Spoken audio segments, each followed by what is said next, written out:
This is it. Hey. Come on. Come on, hurry up. Hi, Mr. Wong. Hi. Hi, guys. Right, come with me. What kind of business will it be? It's going to be a gift shop. Ah, that's a good idea. One question. Capital. What will be the amount of investment? And how is it split? We've discussed it. The two boys are putting up 40% each. I'm adding 20% to make up the 100%. If setting up the business requires $50,000, how much will we each be investing? To show percentages, we use percent, a mathematical symbol. 1 over 100, which means 1 out of 100. 40% is 40 out of 100. 20% is 20 out of 100. The fraction 40 over 100 or 20 over 100 is a percentage. When a fraction's denominator is 100, the fraction is a percentage. For example, 25 over 100 is 25%. Therefore, for Chris, Martin, and Connie, the investment is divided as follows.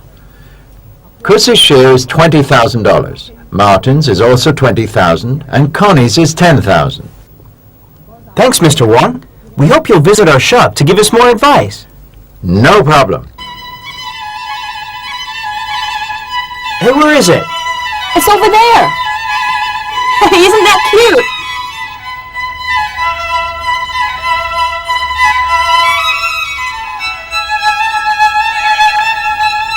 Mr. Wong! Hi there. Mr. Wong! Come in. Hey, great job. Come in and look around. Good. Hey, nice. Looks good. Hey, who designed it? Can't you guess? Me. You've done a great job. Thank you. Well then, you've been open 3 months now. How's business? I'll show you. Come on. Now, September's turnover was $8,000. October's turnover was $10,000. And November's was $8,000. To compare October's turnover with September's, we'll take September's turnover as a reference. October's turnover exceeded September's by $2,000, so October's turnover exceeded September's by 1/4. Therefore, the turnover increased by 25%. However, November's turnover was down on October's. If we take October's turnover as the reference, November's was $2,000 less. If we compare the 2 months, turnover decreased by 1/5 in November. That's a decrease of 20%. The difference is $2,000 each time, but in terms of percentage, they're not the same. Percentages indicate the relative degree of change. The first percentage is 25%, representing an increase. The other is a negative 20%. A negative value indicates a decrease, so the degree of increase in October is greater than the degree of decrease in November. Among the things you sell, which items have changed in price? This frame here was originally priced at $8, but we put it up to $2 more. And there's this toy. Its original selling price was $20, but we put it up to $22, a $2 price rise. Which of those two items had the greatest degree of increase? Well, I'm not sure. Well, to compare the degrees of increase, we calculate each proportion of increase as a percentage. The resulting percentage is called the percentage increase of the selling price. This shows what proportion of the original price represents the increase expressed as a percentage. For the photo frame, the price increased from $8 to $10, an increase of $2. What percentage of the original price of $8 does the price increase of $2 represent? The percentage increase here is 25%. This means the proportion of $2 to the original $8 is 25 out of 100. The price of the toy increased from $20 to $22, an increase of $2. So the percentage increase here is 10%. So the proportion of the $2 increase to the original $20 is 10 out of 100. So, even though both increases were both $2, by comparing the values of the two percentage increases, we see that the photo frame had a greater degree of increase. One of the factors for a price increase is the rise in the cost price. And so the higher the cost price, the higher the selling price has to be. That's right. Selling price has an effect on profit. Profit equals selling price minus cost. I see. I guess it's the same with this radio here. Its cost price is $10, selling price $14, profit $4. And take this calculator. The cost price is $20, sold at $24, profit $4. On the surface, selling a radio or a calculator gives the same profit as we saw. But consider the costs. Is it best to sell the radio or the calculator? It's better to sell the radio because its cost price is lower. Yes, of course. We'll use a percentage profit to calculate return on investment. For a given amount of profit, the lower the cost, the greater the percentage profit, and the better the return on investment. Do you know how to calculate the percentage profit? Yes, percentage profit equals the profit divided by cost and multiplied by 100%. Why don't we work out the percentage profits for the radio and calculator? The profit gained from selling a radio is $4, and the cost price is $10, so the percentage profit is 40%. This means that for every $100 invested, there'll be a profit of $40. The profit from selling a calculator is also $4, but the cost price is $20, so the percentage profit is 20%. This means that for every $100 invested, the profit is $20. In business, there's also losses. The opposite of percentage profit is percentage loss. Do you know how to calculate percentage loss? As we said before, when the selling price is greater than the cost price, we make a profit. Profit equals selling price minus cost. However, when the selling price is lower than the cost, we make a loss. Loss equals cost minus selling price. So the percentage loss must equal loss divided by cost and multiplied by 100%, right? I see, but what advice would you give us to make sure that our business runs smoothly? I have one suggestion to make.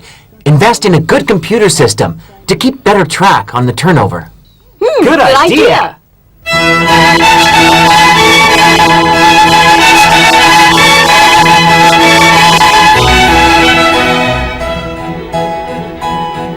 I checked it out. A new computer is going to cost us $10,000. But my friend has one for sale. It's second-hand, and he wants $8,500 for it. So he's losing $1,500, right? Why is he selling it cheaper? Doesn't make sense.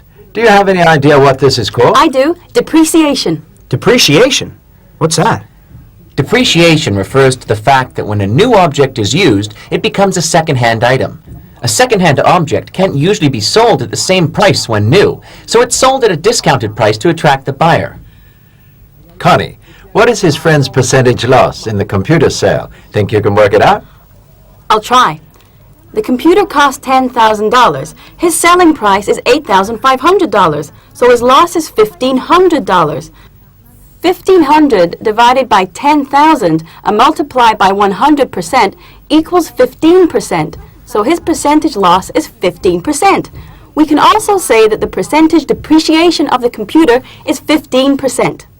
Martin, we should go see his computer tomorrow. It may be a bargain. Okay. Oh, yes. What about the mandatory provident fund schemes? Why'd you have to mention the MPF? The law says that from 2003, any self-employed person earning over $60,000 a year or over $5,000 a month must contribute to the scheme. This guarantees an income when you retire. So, how much does it cost? If you earn between $60,000 and $240,000 a year, or between $5,000 and $20,000 a month, then you contribute 5% of your income to the MPF. Yes, but we've only been self-employed for 3 months now. How do we know if we're also required to contribute? You just need to provide the proof of income. The MPF scheme's authority will calculate it for you. Well, on a monthly income of $5,000, say, how much will I have to pay? Well, if you earn $5,000, 5% is $250. But at over $240,000 a year or at over $20,000 a month, the contributions could be huge. Oh, don't worry. There is an upper limit. At over $240,000 a year or $20,000 a month, a self-employed person just pays 5% of $20,000. That is $1,000 a month. Well, I better be going. Okay, thanks, Mr. Wong. Thanks, Mr. Wong. Bye-bye. Bye-bye. Bye-bye. Bye.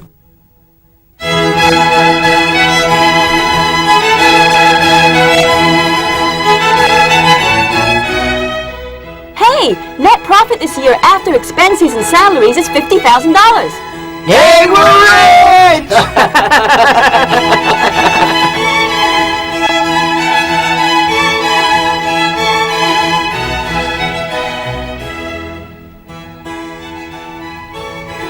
Can I help you, please? I want to make a deposit. Oh, right this way, please.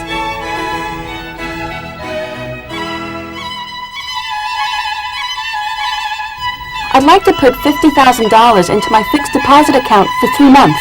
What is the interest rate for fixed deposits now? Let me see now. For 3 months deposit, the rate is 2%. 2% per annum. So if I deposit $50,000 into my account and the rate is 2% a year, how much is the interest after 3 months? The principal is $50,000 and the interest rate 2% per annum. The deposit period is 3 months, or 3/12ths of a year. Interest equals the principal times the annual interest rate times the number of years. Therefore, after 3 months, the interest is $250. This interest is calculated on a fixed principal and is called simple interest. The amount equals the principal plus interest. In this case, $50,000 plus $250. So the amount here is $50,250. We can also calculate the amount directly. We can then subtract the principal from that figure to obtain the interest. Would you like to earn more interest? Of course, why not? If the principal and the interest gained are not withdrawn at the end of the 3-month period, and the deposit period is extended for a further 3 months, then the bank will use the amount from the end of the previous period as principal for the calculation of interest in the new period. The total interest thus earned is called compound interest. Compound interest is calculated on the basis that the principal changes with the addition of the interest gained, so the interest itself also generates interest. Well, I'd gain a lot more interest that way. Say for a 3-year fixed deposit, what would the interest be? For a 3-year fixed deposit, the interest rate is 3% a year. Taking $50,000 as a principal and an interest rate of 3% a year, what is the difference between simple and compound interest methods over the 3 years? Let's see. With a principal of $50,000, an annual rate of 3%, and a deposit period of 3 years, and using the simple interest method, that is, fixing the principal at $50,000 and the deposit period at 3 years, the amount would be $54,500. The interest thus gained would be $4,500.